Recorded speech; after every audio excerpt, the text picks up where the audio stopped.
All right, we are recording. I know you got a limited amount of time, so I figure we'll jump right into it. Okay. Introduce yourself real quick, yeah, for everyone. I'm Dominic Milton Trott, the author of the Drug User's Bible, for which I self-administered 157 psychoactive drugs and wrote about the health and safety aspects of all of them. So that's the intro. Yeah. When are you going to put it on Audible, man? I don't like the sound of my own voice, would you believe?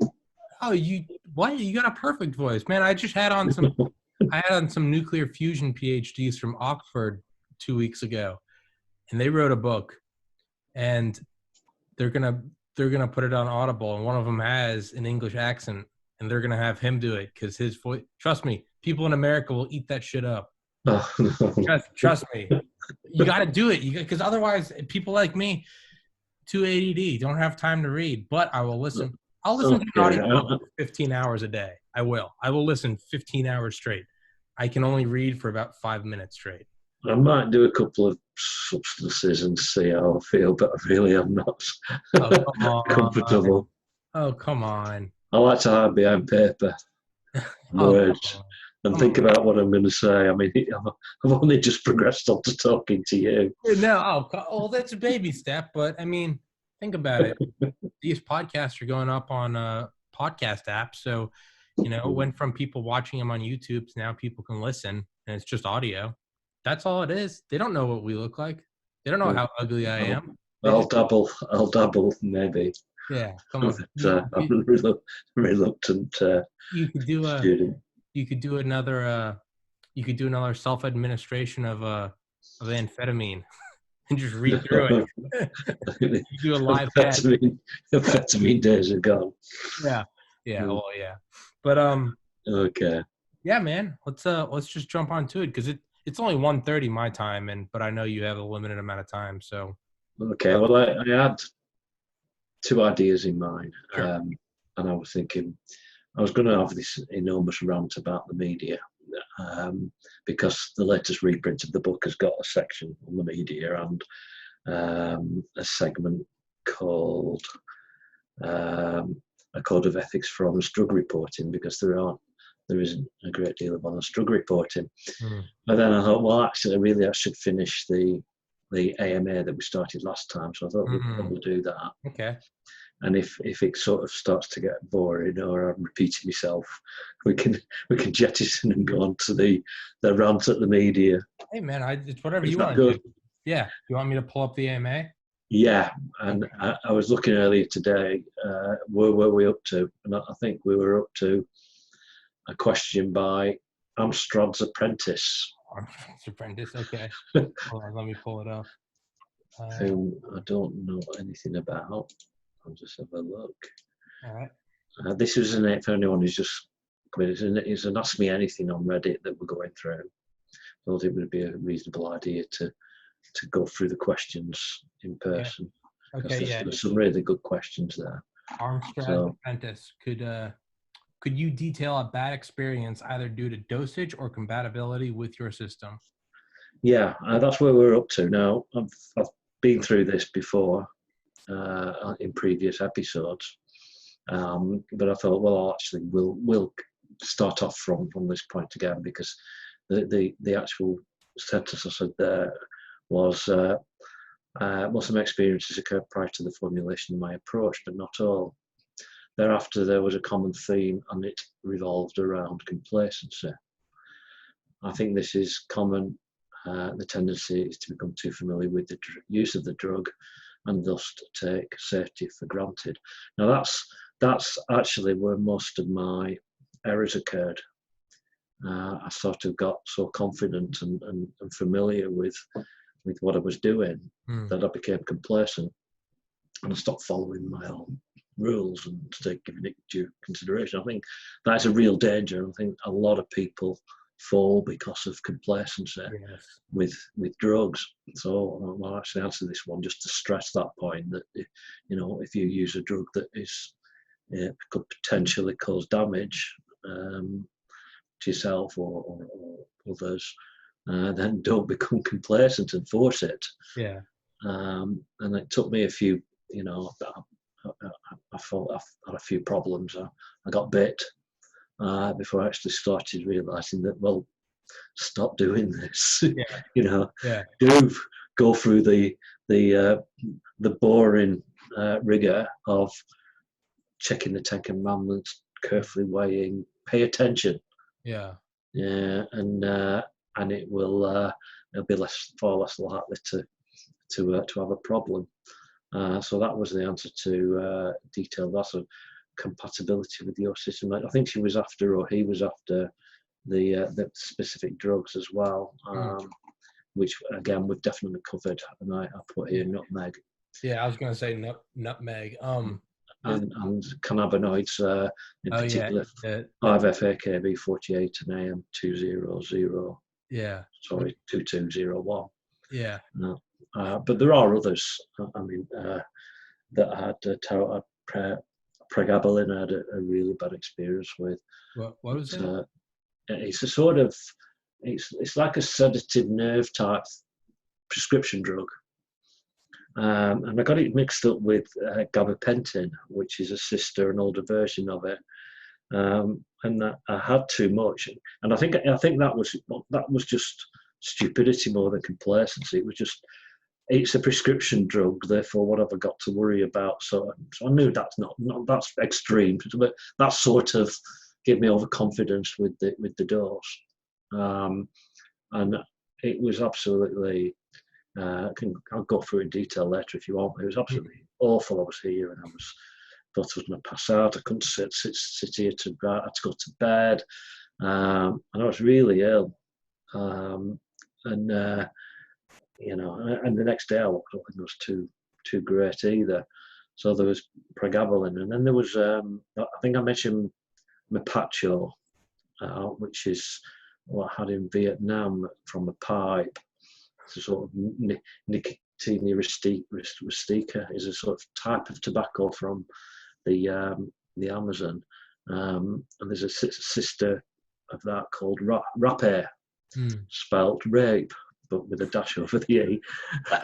And it certainly raped my brain, and pun intended. It was very much like, the difference was you smoke Mapacho, fruit pipe, and awful, and then rapé you snort, and there's different types of it. They mix it with other plants, not just this really strong tobacco plant, which is 20 times the nicotine content of normal tobacco, and you snort it, and you're supposed to do the left nostril, I think, first, then the right nostril, and you use so you either have a shaman to blow it up your nostril, or one of these devices. Oh, damn.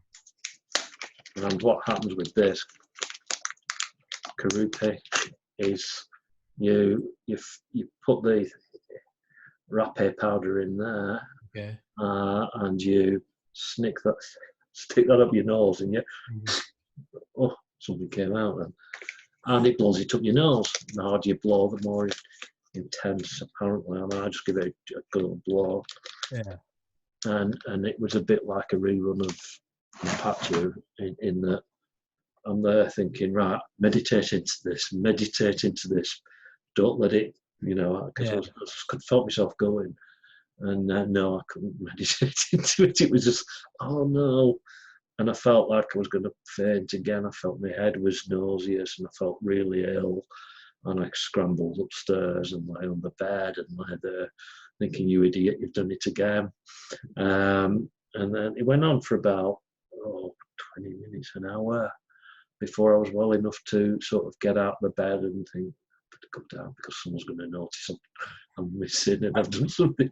He's gone and done it again. God damn it, he's done it again. He's back on the nutmeg. So, that was rapid. That was a pretty bad experience. And I found videos on YouTube of watching tourists going to, because they sometimes use it as a cleansing prior to ayahuasca ceremonies. I was watching one the other night because I thought it would come up in this interview, and there was a guy there having it done, you were stood there sort of innocently as the shaman was doing his stuff and about. There's sort of in the corner, was a sort of guy collapsed on the floor like a dead body. And I thought, yes, I know what he's been doing. Yes. It didn't look very, very enticing. Yeah. Jesus Christ. So that's another one.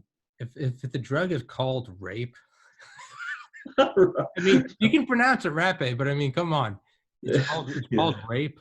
Yeah. And it's funny is that little thing you had, that little, for everyone listening, you showed me a little Karoop. Yeah, it's a little pipe. It almost looks like a miniature, I don't know, little tiny like one-hitter bowl, but it's something you snort into. Man, that almost kind of looks like some homemade like rape whistle, and it's just a terrible irony that there's a drug called rape and you use a rape with. Jesus, man, it's the universe sending you signs like, hey, it hits you like a bullet. I know. And sort of blow it, and it goes straight up because the tube's there. And I think I did me right and my left. I think me left, and so my right eye's watering. Yeah. And tears about to come down. And I know I've got to do the other one. Yeah. And it's just killed me. Yeah. But I have to do it, so quickly I get the other thing in there and I blow it in there, and then I realise I'm not going to be able to keep on top of this at all, because it's sort of really like, you know, when I had Pacho in Hanoi, I did sort of feeling like I'd sort of been breathing the exhaust fumes of a car. It felt artificial almost, and it was a sort of like chemical type overcoming of my sensibilities in a not very nice way. And it had that sort of feel about it for me. And I sort of, you know, as I've done a number of times, I'm never doing this again. And I won't, because as I said, it was just something I had to do. I mean, Mapacho, I was aware that, you know, people can have a difficulty with it, but rapé, I wasn't that aware of it. You know, there aren't many horror stories out there on rapé, so I just thought, I'll fit this in half an hour, and then I'll do, you know, I'll be okay for something else, do something else later. But no, it was devastating. Have you ever done LSA? Yeah. Of LSD that comes from, like, it's in multiple different seeds. I think morning glories it's in. It's in San Pedro cactus. Yeah. You know, that's the strongest mescaline. Oh, that was mescaline, wasn't it? No, the LSA is. LSA, I think it's in Morning Glory. Yeah, it's in a few seats, and I've had it a few times. Yeah, LSA is. It's kind of funny because you can go buy Morning Glory seeds at like Home Depot, and literally, like, grind them up, put them in like lemon juice and water, and let it sit for a couple hours. Filter it out and drink it, and it's comparable to LSD. But the nausea, it's not nearly as powerful, and the nausea is horrible. Yeah, what did I do? I mean, I knew about the nausea, and I knew it was like LSD, and I think, you know, was it the one I scraped the cover off? No, it wasn't. I can't remember, but I didn't find it too bad. Hawaiian Baby Woodrose seed, I think. Yeah. And that's LSA as well. I think that might be the one I scraped the brown covering off. But yeah, there was like a mild LSD trip in both those cases, and I think that probably depends on how many seeds you have. Yeah. What I preferred about Hawaiian Baby Woodrose is you don't need many seeds. Yeah. Whereas the Morning Glory seeds, you need a lot of them. Yeah.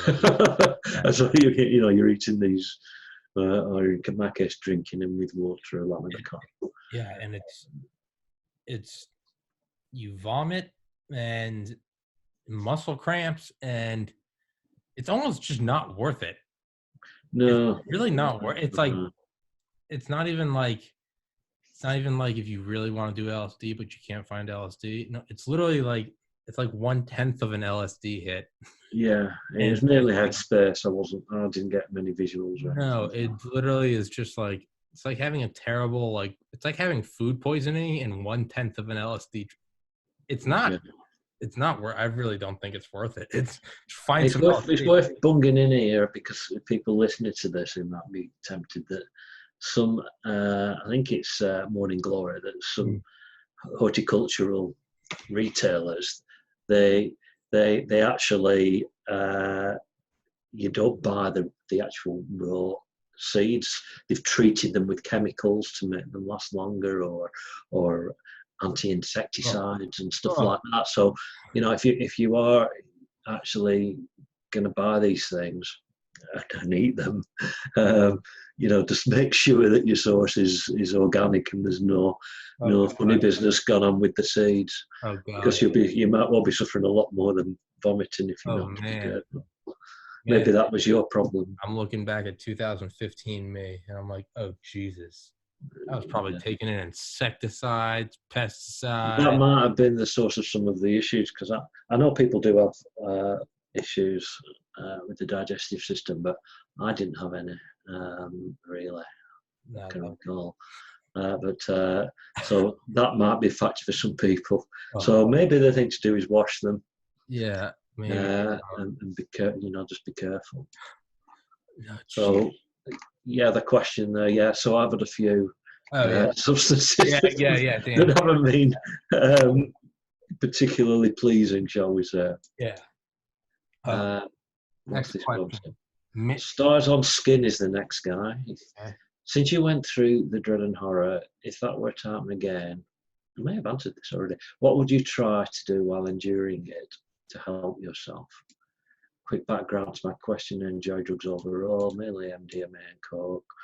Had some good times on LSD, as we're talking about, and weed.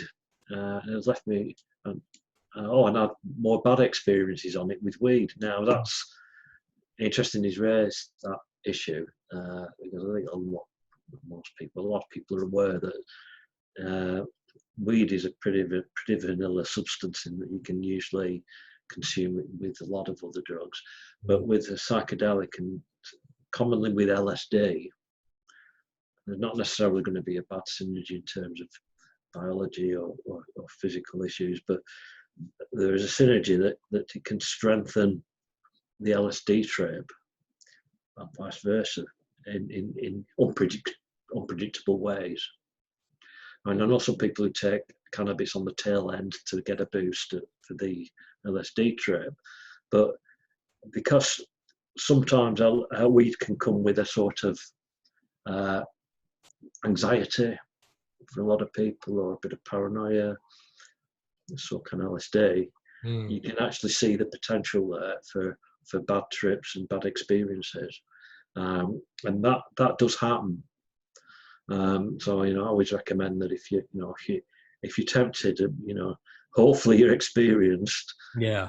hopefully you're prepared, and you know what you're doing, because people do have pretty traumatic times while mixing those two, weed and LSD. What was his question again? What do you do to get through this? What I do if I'm on a bad experience, and not just psychedelic like LSD, but some of the substances I've mentioned, is a focus on the fact, and keep in mind, this is going to end. Because I think one of the worst things is not knowing, and being in the moment, which is can be a bad moment, and being stuck there mentally, and make it a lot worse if it's certainly in a bad trip sense. So it's actually focusing on, okay, well, I did my homework. This lasts this length of time, and it's going to end. Just lie down, or whatever you want to do. Terence McKenna says sing. So whatever Sing your way out. Or whatever you're doing, whatever your route is to sort of how can I get out of this thought pattern? One thing to remember is it's going to end. Yeah. What would be your so with certain things, I mean, like, take too much caffeine and you're anxious, drink too much and you're, vomiting. those I can definitely see where it's like, hey, this is gonna end. This is gonna end. Yeah. What about things like what about things that like real even weed? As paranoid as you can get on weed, there's still a general sense of like this will end. It feels like it's going forever, but it will end. Yeah. What would you say was something about like a high dose of like LSD or mushrooms where Yeah. you're not entirely convinced it's going to end? There's that part of your rational brain has gone for a walk. It is it is telling you like, hey, dude, this just might be reality from now on. Like, Yeah. there's nothing really to do except wait. I think if you're talking very high doses. Yeah, You're talking heroic dose. the sort of heroic dose of mushrooms and, Yeah. and multiple hundreds of micrograms of LSD.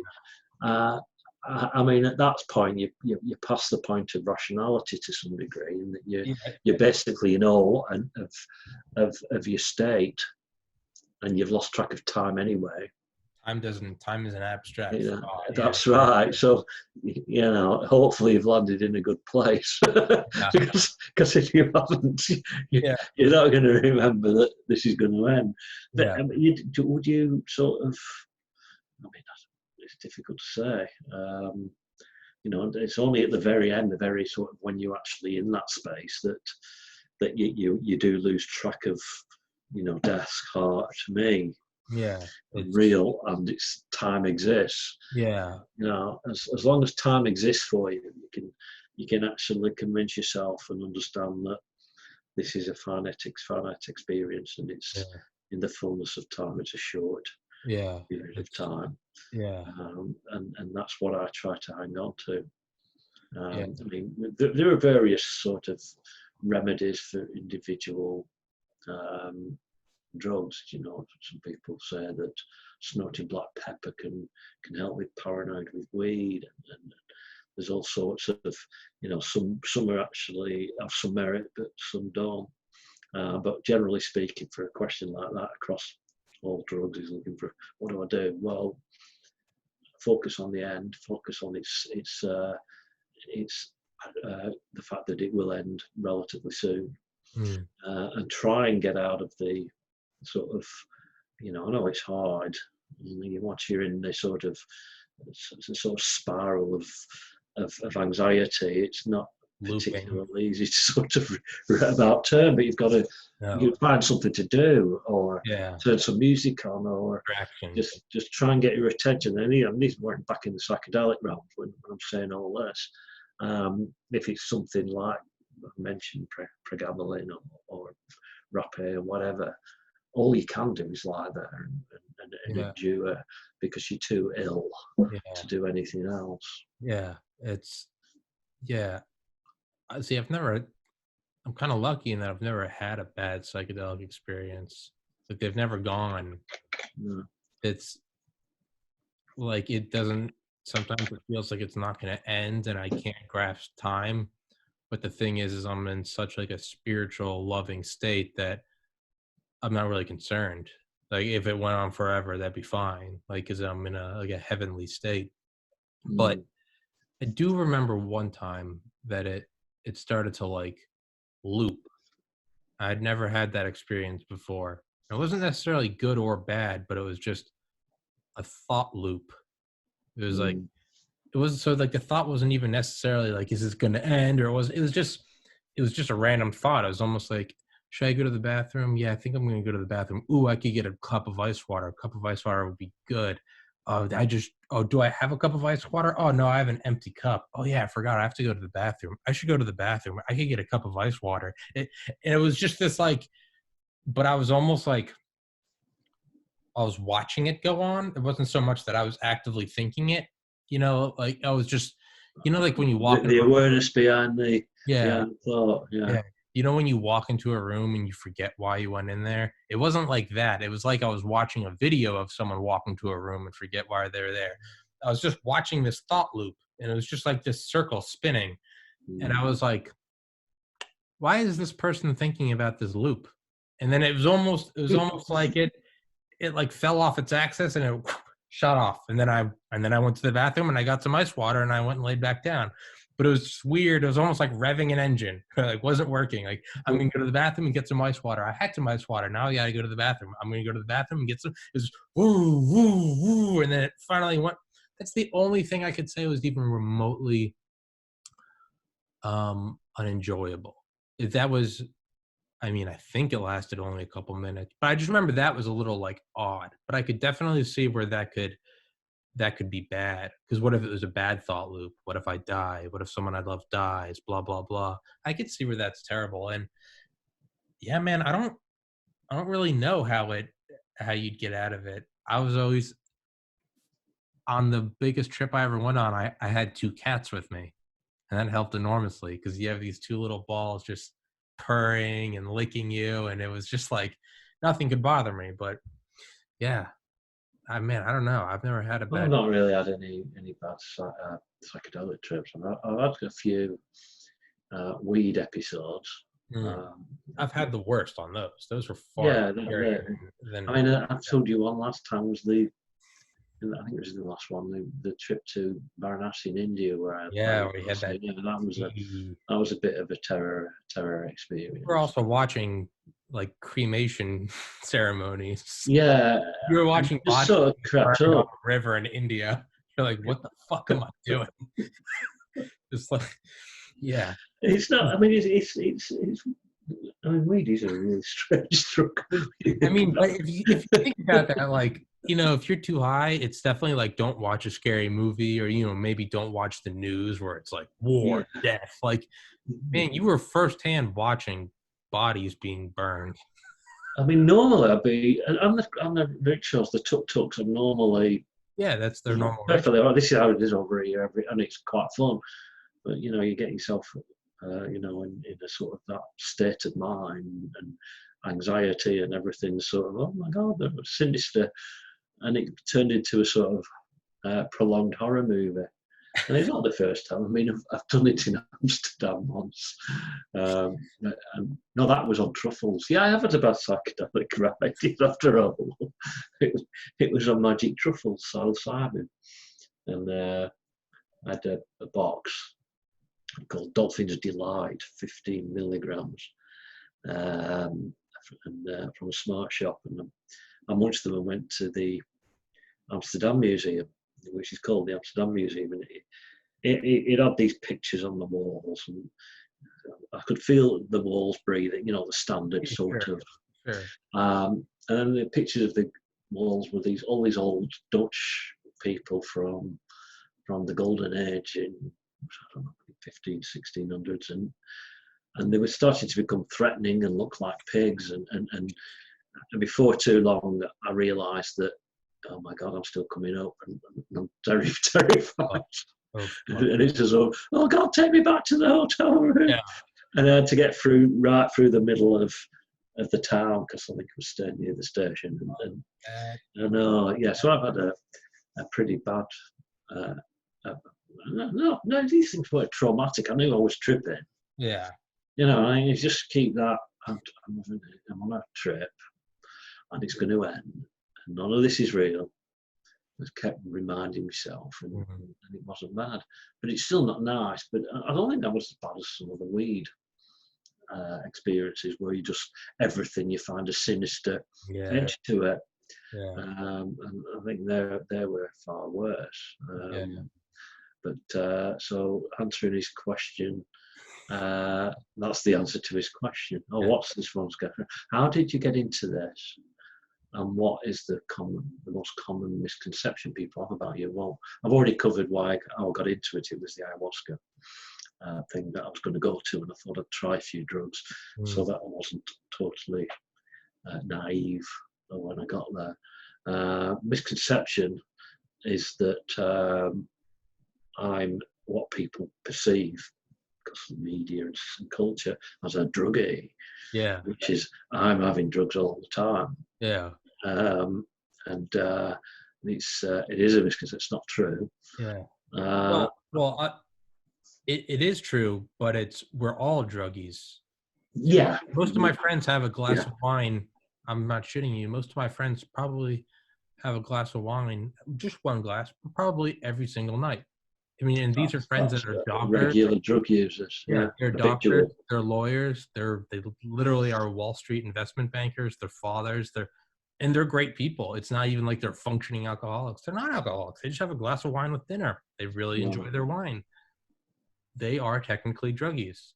Yes. I'm on more so than me. Yeah. Yeah. I mean, I mean, drink coffee every morning, you're a druggie. Yeah. Take melatonin, druggie. What they have is what the media have told them to perceive about somebody who takes drugs that are not sanctioned by society, and it's complete, nonsense. It really is.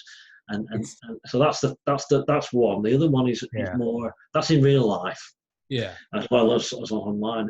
And in online life, their most biggest misconception is that I'm young, because they don't expect somebody as old as me to be so not sensible. You must be a dumb 20-year-old. I must be young. He must be in his 20s or 30s at worst, because that's the stereotypical picture of people who take lots of drugs. And so that's the online misconception, that I'm young. And next question, by somebody who's close to account, called Deleted. Oh no! His question was, any thoughts on Kratom? Kratom. I don't think we've covered Kratom before. It's a plant from Southeast Asia, and you eat it, and it's a bit like an opioid, only it's not an opioid, or is it? No, it's you eat it and it gives you a body. It relaxes, and it gives you a body relax. People, I think bodybuilders use it because it so relaxes the muscles and talked about it. Not often, but sometimes some body use, very very few. But I've read that MMA fighters. Yeah, and it lasts a few hours, and it's quite. It is, if you can get the hit, it's a very strange one. If you can get the right level and the right quality, it is nice, and it can have a nice, not unpleasant come down. But it's a strange one. I think in lower doses give you energy, higher doses relax you, or vice versa. I can't remember off the top of my head. So the idea is you pitch the dose and you pitch the particular strain because there's lots of strain of this stuff to suit your own individual taste. So there are two things about it. One is if you have too much, you're going to have a hangover, which is like alcohol. It's not totally similar to alcohol. And this next morning I've done that and I woke up with a headache thinking, oh God, hangover. Not felt very well. The other one is the taste is absolutely abhorrent. I'm trying to remember. I think I tried Kratom once in 2015. I remember I got like a little plastic baggie at a smoke shop in Athens, Georgia, and I don't remember having any effect, but I do vividly remember that it was terrible. It tasted horrible. Oh, it's impossible. I can't get it down. It's nauseating. It's nauseating. You literally got to put it in your mouth and just shoot a water bottle. Yeah, and it's really fine powder, and it's really difficult to sort of. You stick it in water and it floats. It's not like you can sort of mix it up. You need to put it in like capsules and just swallow it. Yeah, but you're talking what for a dose? 4 or 5 grams, 3, 4, 5 grams. So it's a lot of capsules. Yeah, like so you're having all this stuff, and it's just just not very nice to eat. But as I said, it's I got a pack of 5 different strains, and I was when I was really bored, I think, okay, well I'll try one, and quite a few afternoons I'd turn a boring afternoon into quite a pleasant afternoon. But again, it's something that you can make a habit of. And there are people who consume this stuff far too regularly, and they're sort of addicted to it. So, but I'm not saying it's terribly addictive, but it's there. That's there. So, it's something not to take lightly. So, any thought on Croton? My thoughts are, it's quite a pleasant plant, but do exercise a bit of caution there, and beware that the taste is absolutely horrendous. Yeah. Okay. Next one. Do you spend much time talking about drugs in your day-to-day life with your friends and family? For example, when I first experienced LSD, I wanted to talk about it all the time. As time passed, I probably realised that it was boring everybody, coming across as weird.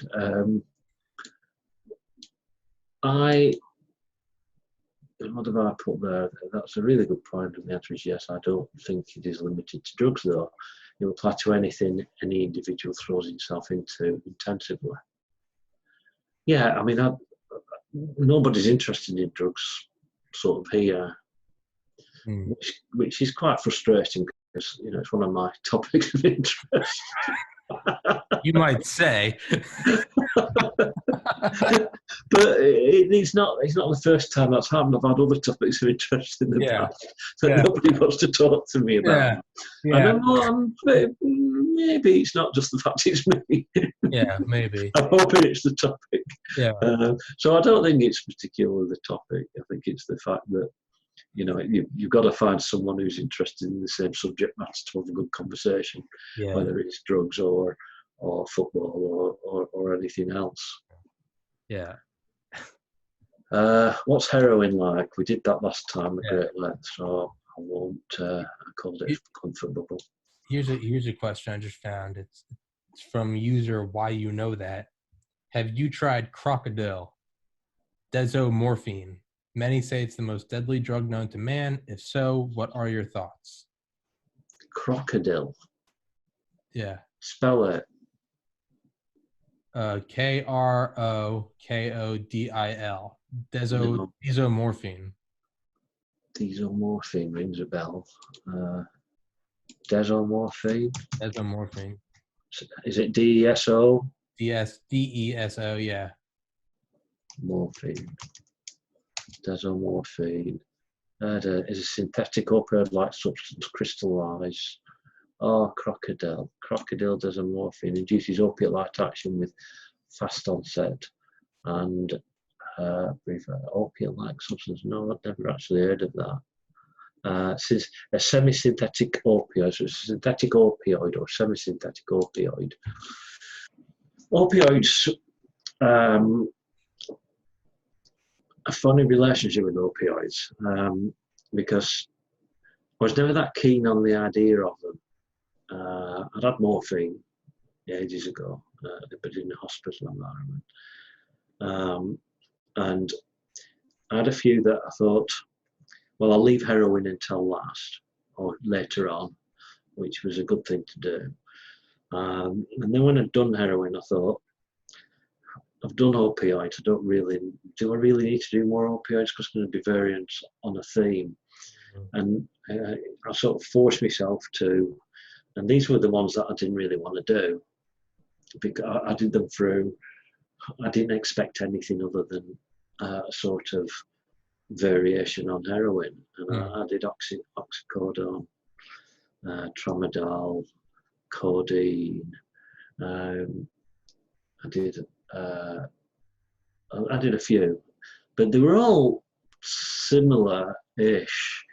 That I came to a point where I said, well, why would I do any more of these? Because if somebody wants to know what they're like, then you can read one of the existing opioid experiences in the book, because there's dozens of opioids, and I could go through all of them and write the same thing.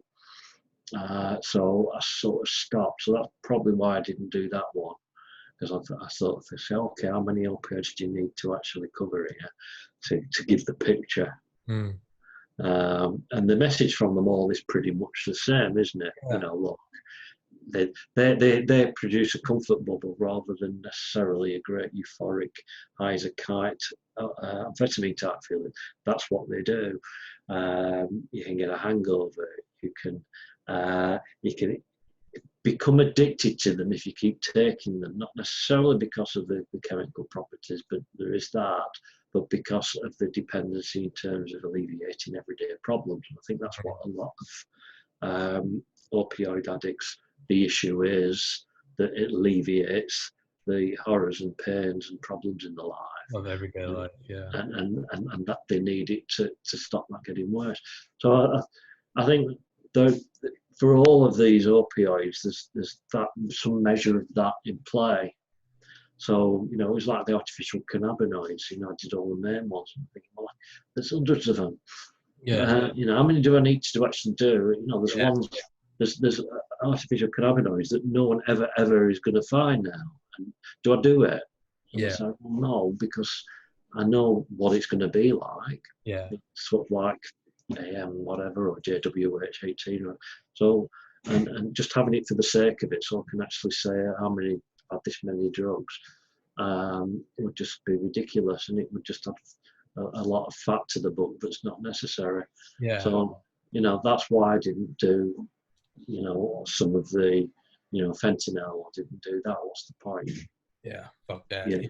But yeah, there are a lot of analogs of loads, drugs. dozens, hundreds, even. Thousands.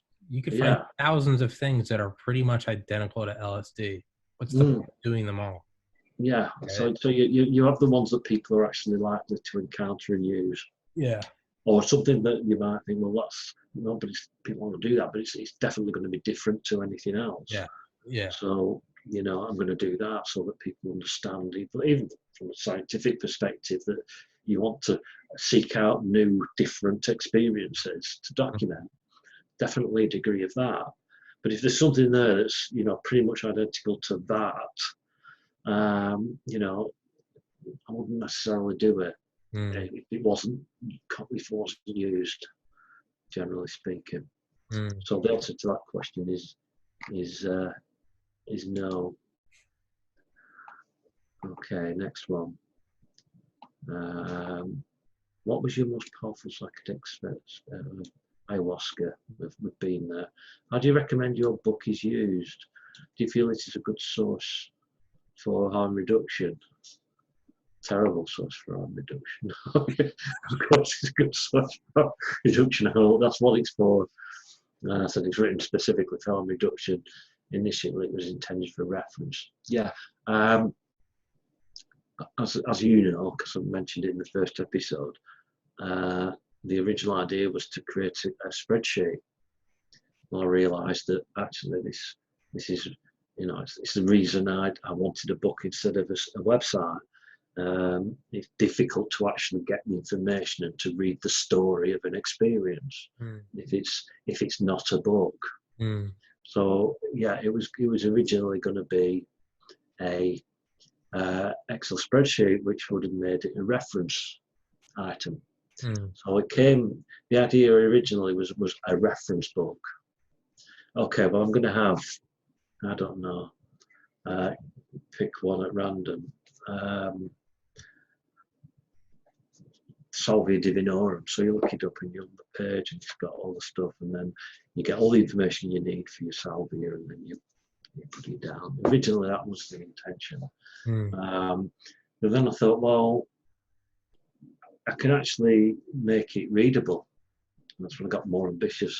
And actually get it so that, each of these little stories, if I can write them well enough, they become interesting. And you can actually follow a path through the book.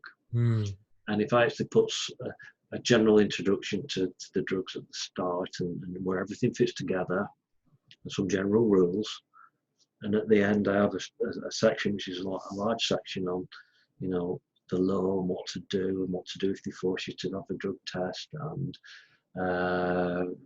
drug tourism and etc.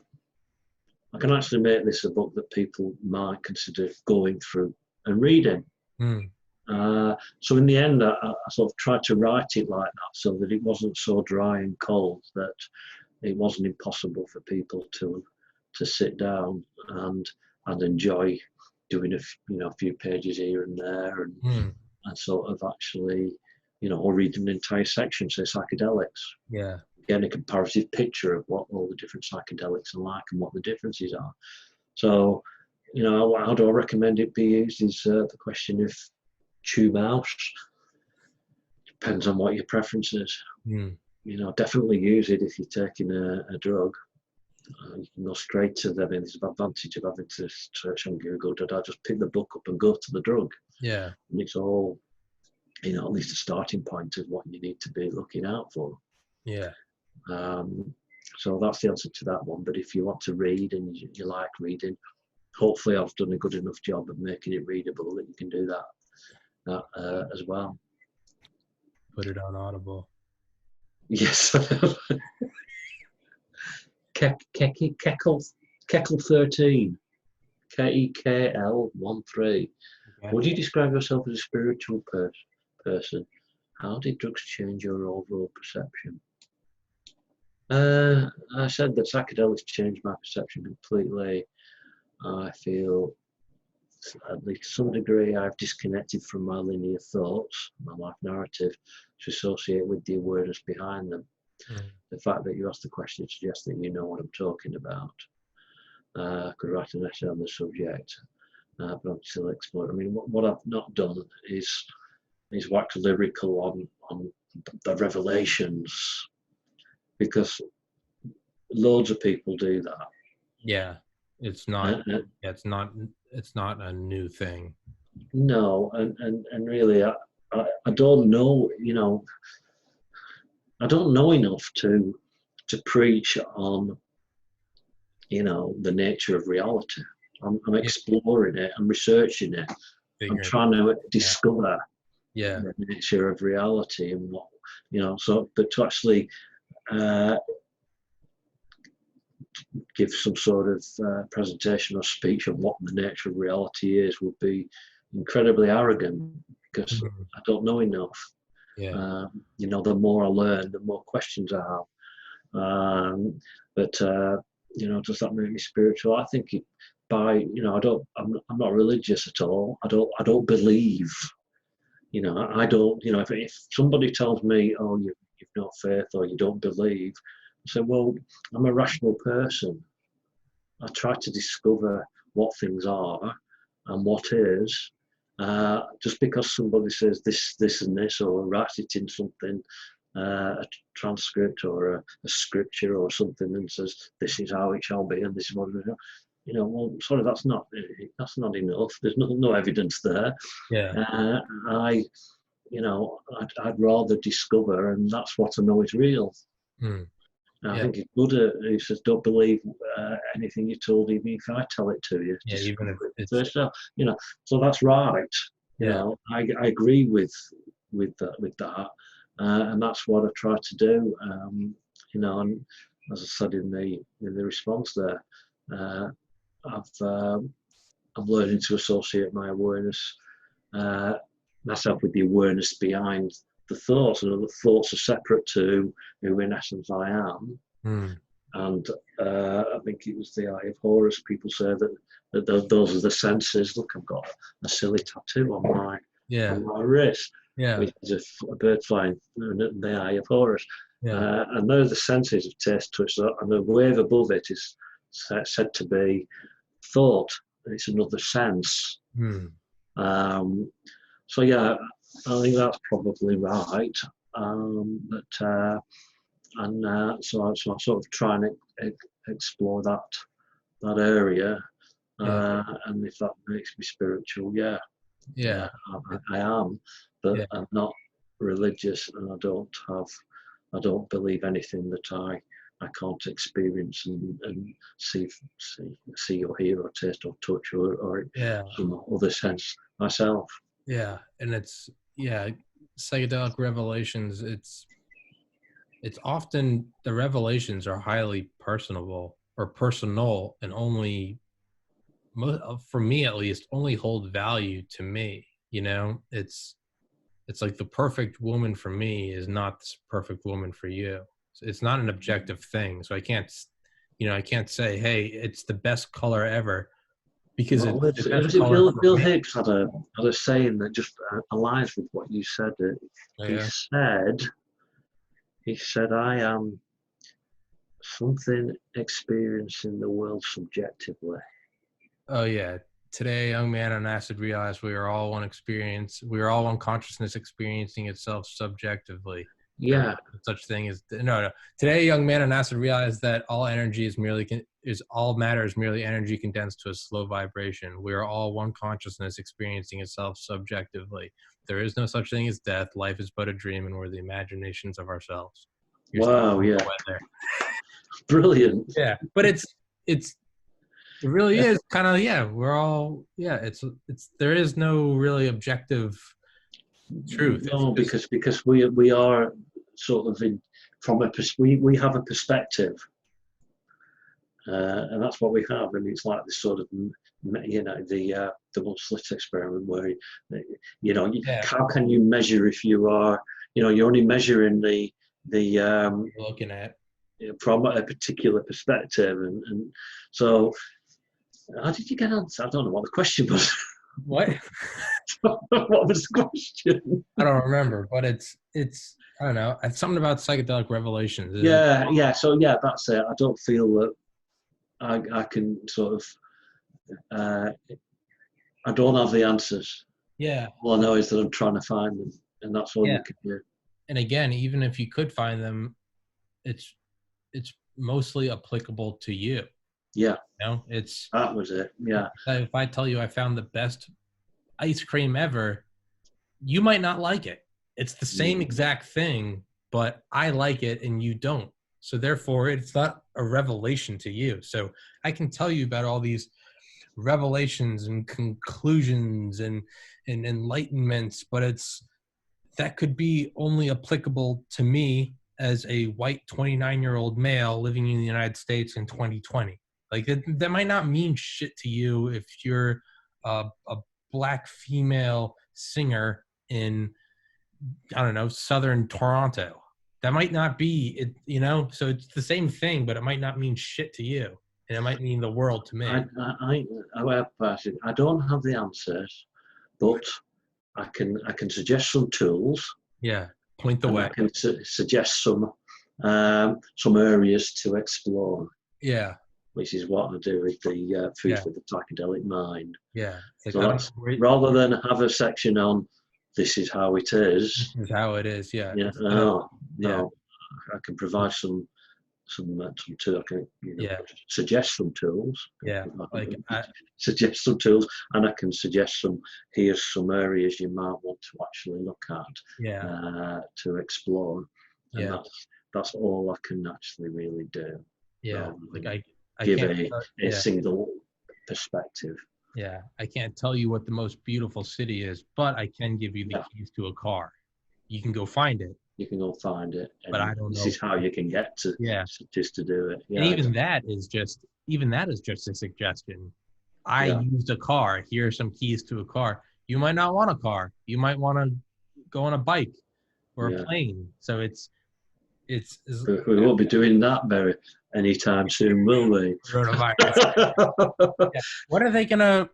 What have they said anything when they're gonna open up UK again? No, it's gonna, they're going to loosen the lockdown sometime soon. Yeah, I think in the next Um, couple of weeks here in the United States. yeah, it's just Oh, dude.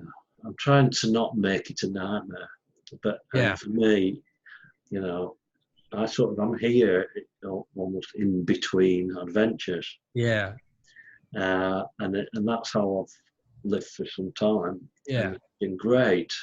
And suddenly, I found myself, and when I get back, I've always got the next adventure to sort of, well, I'm here for a month or whatever. yeah, So, but now I've got nothing. yeah, yeah, They've taken it all away from me. I can't go yeah. anywhere. Taking away my toys. Well, they took. It was San Francisco I was going to, and they took that away from me. I would have been there and come back by Maybe now. Maybe it's good though, because you might have got stranded in San Francisco. There's worse places to get stranded. Well, I have one of the guys I've had on lives in Indonesia, and he flew out to Florida to visit his daughter. Right.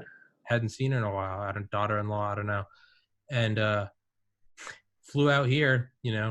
Other side of the globe. His wife and his business is back in Indonesia, and he flew to Florida, and then this was like 6 weeks ago, and he still can't go home. Can't go He was back. only supposed to be here for the weekend. It's been like 40 days.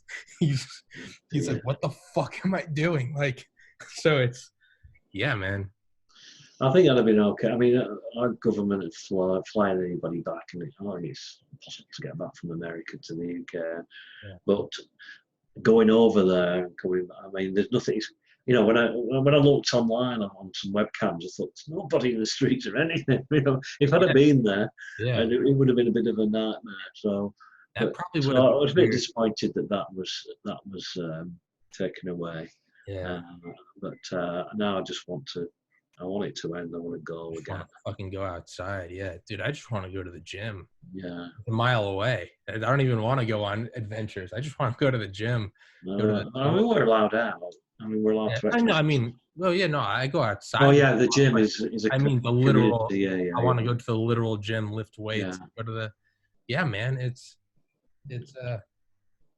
yeah, it's fucking driving me crazy. I know. Just get it over. Let us go. But, Next question. My question. yeah.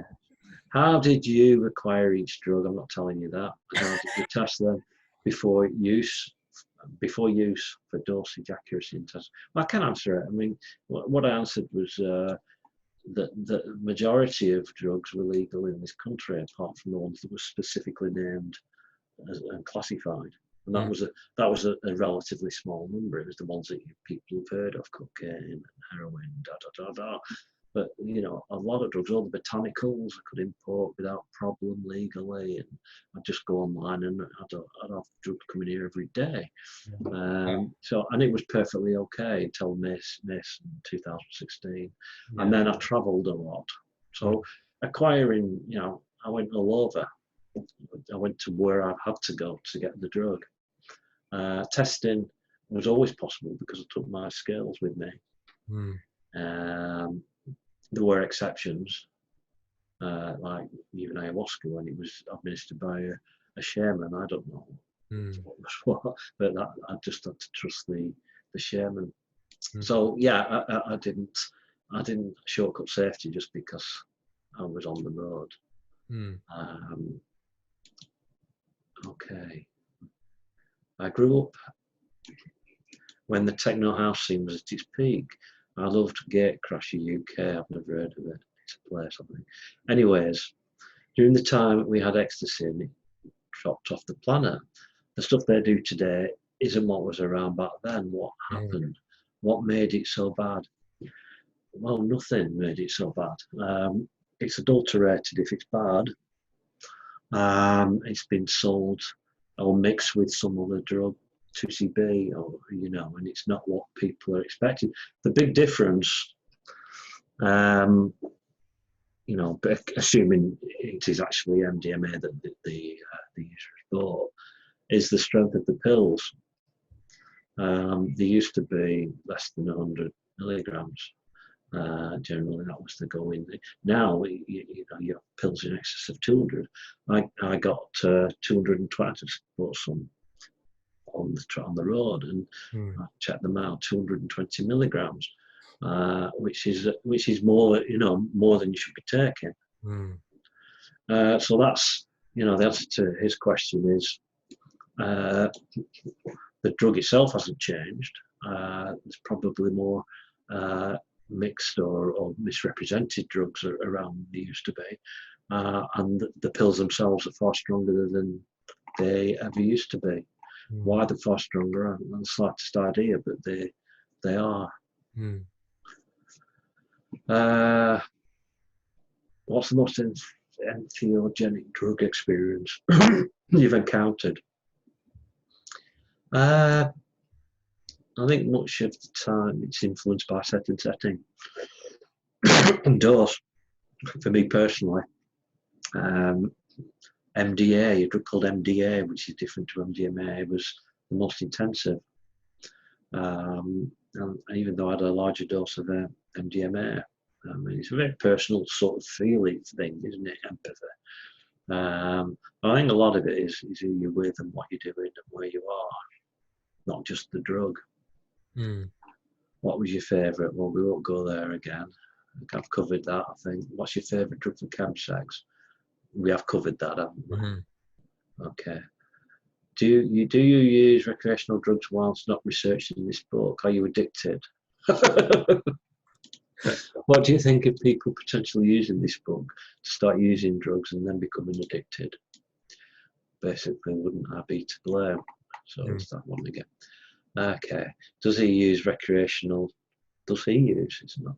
Okay. Does he use recreational drugs when not researching this book? The answer is no. I go to Amsterdam at least once a year and I smoke weed in Amsterdam. Maybe have a psychedelic experience. It really depends. And in other places when I'm on my travels, yeah, sure. I had Bangladesh in November, which was my last foreign trip, unfortunately. But generally, I don't say you're doing drugs now. I'm addicted, no. What do you think using the book to get addicted? It doesn't work like that. First of all, I think people who buy the book are going to be people who are going to use drugs or are using them. I don't think people are going to buy a book on drugs and unless they're seriously interested, they're going to do it anyway. Yeah. I did that word here. I don't think it works like that. Anyone considering the use of a drug is already on the path to using them. Indeed, having read my account for the drug, they may all decide that it isn't for them. Now, that's the point. I don't lie. Yeah. And a lot of these experiences aren't what they're cracked up to be, and some of them are absolutely bloody nightmarish. There's no doubt about it. Yeah. So they might think, oh, well, maybe I won't after all. Yeah. I'm just providing them with truth. I don't promote or glorify. I present truthful, honest accounts.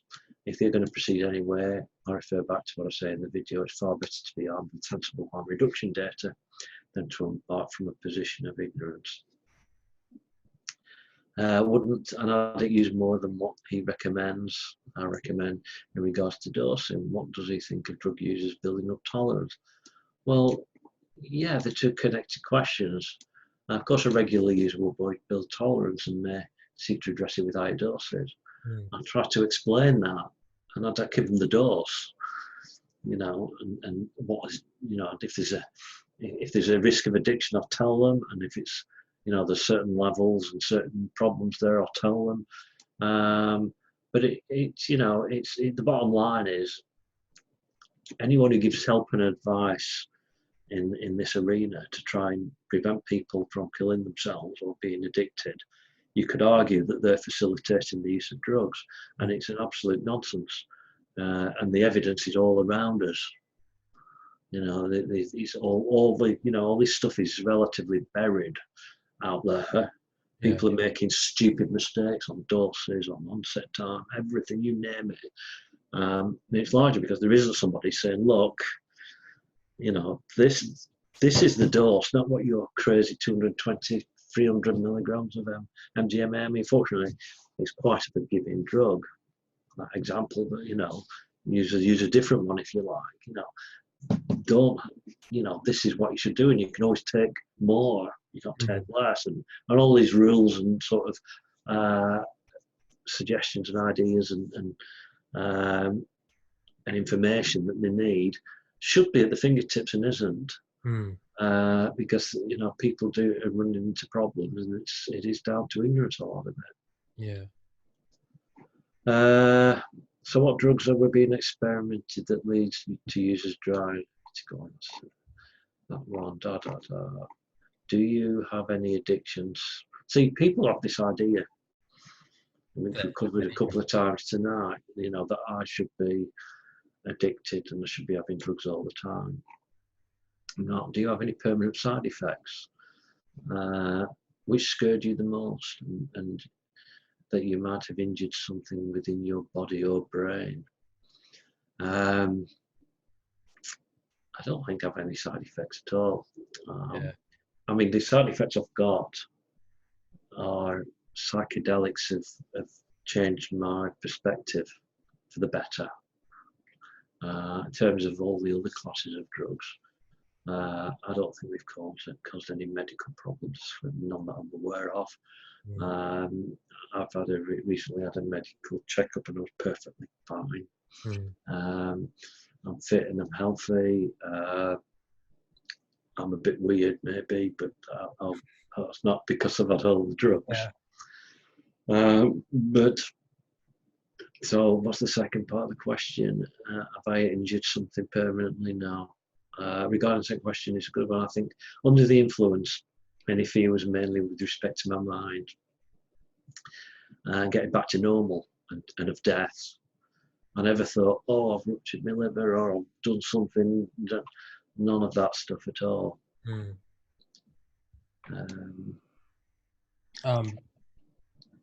I've got to wrap this one up in like 5 minutes. Okay. I was going to email you. Do you want to do another one 2 weeks from this Thursday? We could do. Give me a date and I'll write it down. The 14th? 14th isn't a good day. It's my birthday. I mean, I was just throwing out a date. I have that whole week free. 14th is Thursday, so 13 Wednesday, 12 Tuesday, 11. 12th? Yeah. Do you want to do Tuesday the 12th? Tuesday the 12th of May. Yeah, we won't do your birthday. Not that. I mean, it's just I don't know what I'm doing on my birthday. Yeah. I'm hoping I'm not still locked in here. Yeah. Well, the unfortunate side effect of being locked here is my parents are using me for chores that I can't get away from. And yeah.